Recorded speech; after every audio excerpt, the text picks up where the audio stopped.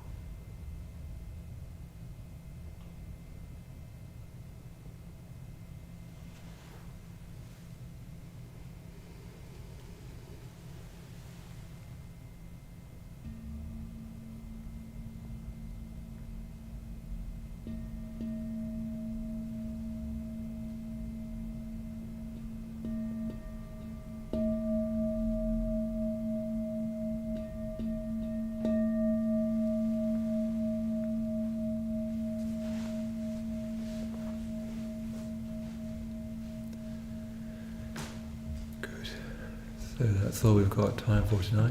So Xander's going to put out the candles. And what I would suggest is you just flip your laptop down as the candles go out, and let's call that a night. And then tomorrow night, Suragupta will be here again. Akasha Mitra's With Akasha Mitra. doing a talk tomorrow night, the topic of which escapes me. Okay, which is possibly the topic. So another really good night tomorrow night. Then Savannah Jyoti and I will be back again on Friday night, and then you've got all these events all the way through the week. So tune in tomorrow for the meditation and carry on this journey with us. Okay, good night. Good night.